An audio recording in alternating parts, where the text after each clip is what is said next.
Ustaz, wallahi dahsyat amalan ini, wallahi dahsyat, manfaatnya banyak untuk menyembuh penyakit, menabulkan hajat, memudahkan urusan, dan tidak pernah saya sampaikan amalan ini, semua alhamdulillah berhasil mendapatkan hajatnya. Begitu anda isi doa, ya Allah dengan berkah sedekah ini mudahkan lamaran kerjaan saya. Ya Allah dengan berkah sedekah ini mohon titipkan pahalanya untuk kedua orang tua saya.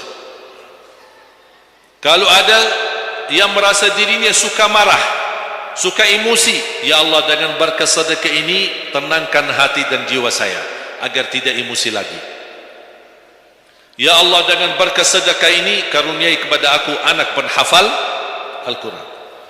Bu, jemaah sekalian, saya berkeluarga 12 bersaudara, timnas, dan kami memang sudah disusun satu lusin. 12 ini mempersiapkan kalau timnas kita belum mampu membawa juara, insyaallah kami sekeluarga siap mengganti timnas. Alhamdulillah dari saudara saya 12 ini 10 penghafal Al-Quran. Tapi orang tua saya awam, percaya enggak? Orang tua saya bukan ulama, bukan kiai, bukan ustaz. Ayah saya belajar kelas 3 SD. Ibu saya tidak pernah masuk sekolah sama sekali. Sampai usia 40 tahun masih buta huruf, tidak bisa baca Quran. Tapi Allah berikan karunia keturunan penghafal Al-Quran. Berkat apa? Salat mereka dan sedekah mereka, termasuk doa. Itu perjuangan mereka. Alhamdulillah sekarang ayah saya, ibu saya penghafal Al-Quran, yang jadi gurunya anak dia sendiri. Sekarang di Indonesia saya bawa 5 adik saya dan ditugaskan menjadi imam tarawih. Saya bawa mereka pindah dari Arab kemari. Ada 5. Yang perempuan sudah dinikahkan sama orang Indonesia, orang Jakarta.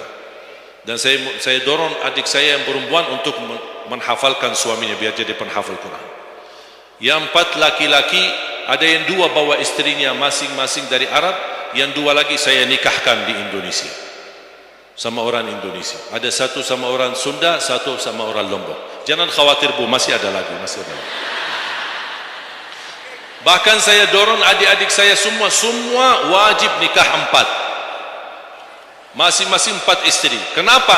Supaya banyak keturunan. Kalau bisa setiap satu istri 12, satu lusin. Masya Allah, luar biasa. Mengapa? Karena kita punya perjuangan yang masih panjang. Cita-cita saya mencetak 1 juta penghafal Al-Quran di Indonesia. Ketika saya datangkan adik saya tugaskan sama mereka dan tegas. Kalau kalian datang hanya mau berhiburan, pulang. Kalian di sini untuk bersama-sama memperjuangkan untuk mencetak 1 juta penghafal Al-Quran. Dan alhamdulillah program ini sudah jalan. Dan kita terus memperjuangkan. Dan saya harap semua jamaah insya-Allah berkenan terlibat dalam program ini. Cita-cita saya semua masjid se-Indonesia insya-Allah diimami imam penghafal Al-Quran 30 juz. Bahkan lebih hebat lagi cita-cita saya, insya-Allah saya yakin akan terjadi. InsyaAllah di demikian hari, di waktu yang Allah insyaAllah tentukan, insyaAllah presiden kita penghafal Al-Quran.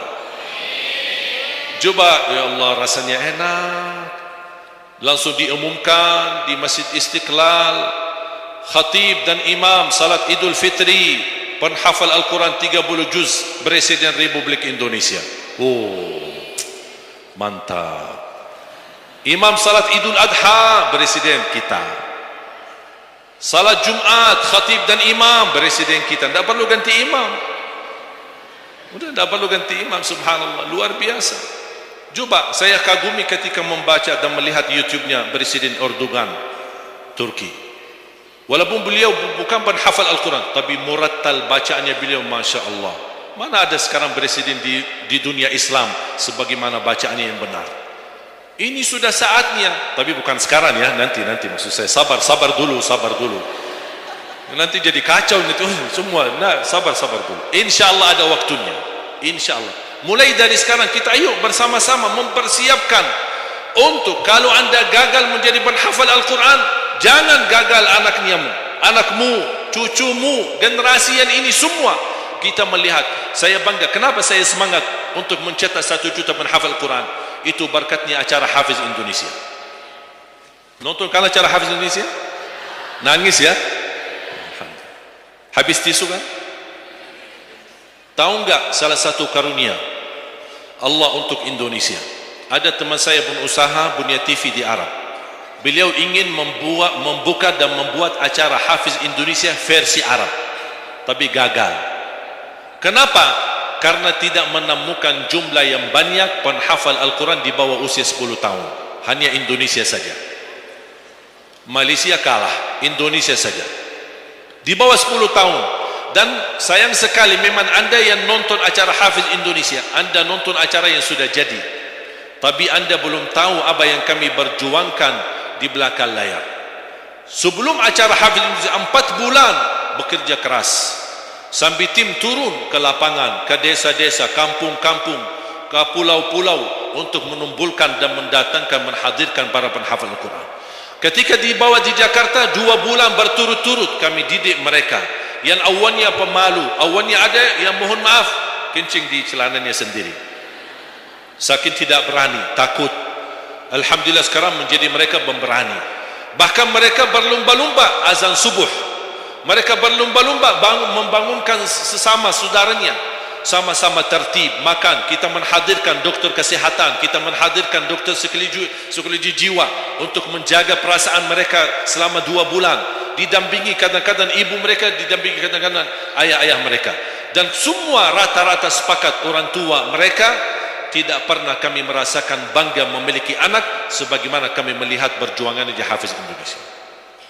Dan alhamdulillah begitu selesai acara Hafiz Indonesia, kami tidak tinggalkan mereka, kami terus kawal, kami terus pimpin. Dan alhamdulillah mereka di kampung masing-masing sudah membangun rumah tahfiz, ada yang membangun pesantren untuk mencetak dan melahirkan jumlah yang banyak penghafal Al-Quran. Dan ini perjuangan luar biasa, tidak mudah. Berapa biaya yang dikeluarkan, dan mohon maaf belum ada sponsor yang bisa mensponsori kita dan membayar full untuk kita. Kita terus bekerja keras, dan alhamdulillah masih Allah hantarkan kepada kita orang yang dermawan, orang yang baik, yang berduli dengan dan mencintai Al-Quran. Allah anugerahkan. Wallahi menurut saya saat ini, zaman ini, sedekah yang terbaik dan yang termulia, semua apapun yang terkait dengan Al-Quran, itulah yang termulia. Makanya boleh anda ketika anda bersedekah, jangan lupa disertai doa. Di antaranya, anugerahkan ya Allah Indonesia menjadi negara Al-Quran. Tapi tolong fokus. Kalau anda isi sedekahnya, tolong disesuaikan. Jangan isi sedekahnya koin, teng, tapi doanya sampai terbit matahari. Tidak ada malunya. Kata Allah, koin-koin aja sedekahnya, doanya dah habis-habis. Hajatnya panjang, lebar. Malu kita.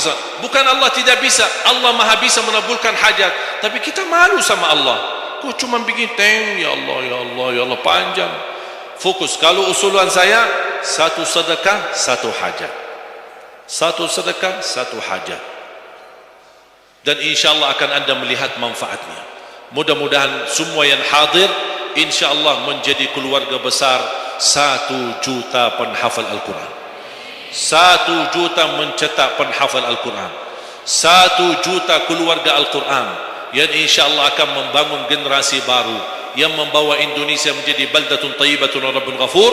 Dan di masa yang akan datang insyaAllah Indonesia menjadi lebih baik. Amin ya rabbal alamin. Barakallahu fikum. Terima kasih, semoga bermanfaat. Kurang lebihnya mohon maaf. Mungkin ada panitia ingin menyampaikan.